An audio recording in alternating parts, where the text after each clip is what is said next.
Assalamu alaikum, I'm Aisha and you're watching Samaa News. Here are today's headlines.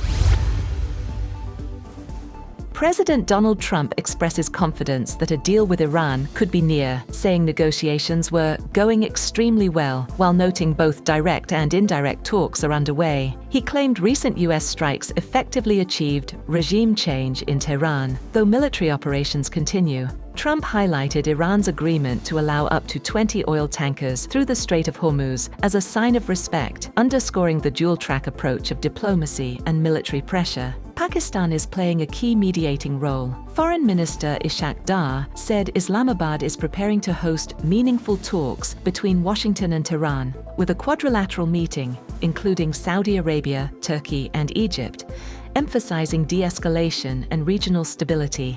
Iran, however, warned the US against humiliation and threatened strong retaliation if ground troops were deployed, signaling continued tension despite diplomatic efforts.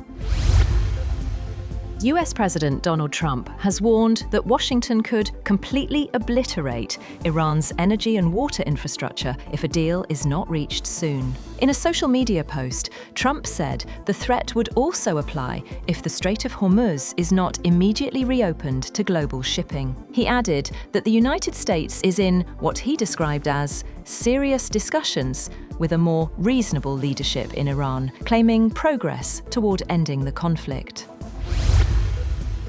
Spain has closed its airspace to US aircraft involved in operations against Iran. Defense Minister Margarita Robles said Spain will not allow the use of its airspace or jointly operated military bases for actions linked to the conflict. The move marks a further step by Spain to distance itself from military involvement in the ongoing war. 2 Chinese container ships have successfully passed through the Strait of Hormuz on their second attempt. According to ship tracking data, the vessels had initially turned back into the Gulf amid rising tensions, but later resumed their journey and exited into open waters. Their passage highlights cautious navigation through one of the world's most critical and volatile shipping routes.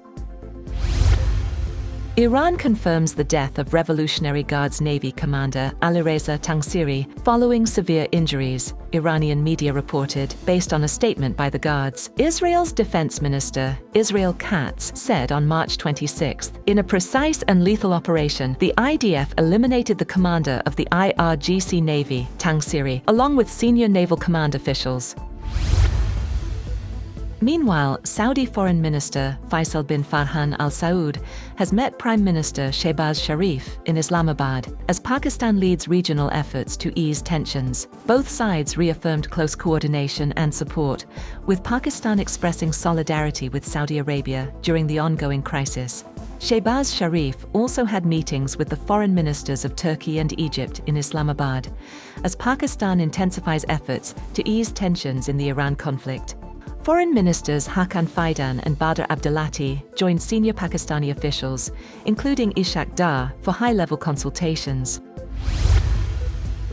Israeli Prime Minister Benjamin Netanyahu has ordered an expansion of military operations in southern Lebanon, citing ongoing rocket attacks from Hezbollah and rising security threats along the border. Netanyahu said the move aims to push threats further from Israel and strengthen northern security, following previous plans to extend the buffer zone to the Litani River. The escalation comes after continued Hezbollah rocket fire, triggered by recent US and Israeli strikes on Iran. Casualties continue to mount. Over 1,100 people have been killed in Lebanon, including civilians, while 4 Israeli soldiers have died.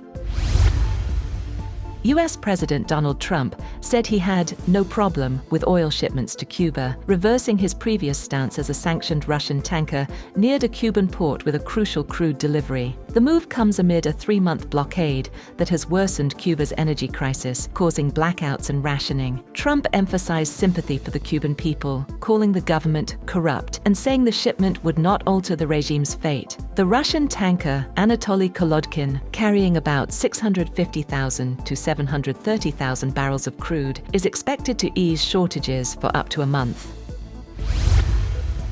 global oil prices surged sharply with Brent crude climbing above $116 a barrel, its highest level since March, after Iran warned it was prepared for a possible US ground invasion amid the ongoing Middle East conflict. The spike reflects deepening market anxiety as the US-Israel war with Iran enters its fifth week, with regional attacks widening and essential infrastructure threatened. Analysts say the nearly closed Strait of Hormuz, a crucial route for about 1/5 of global oil and liquefied natural gas supplies, has tightened supply risks and contributed to one of the steepest energy price jumps in decades.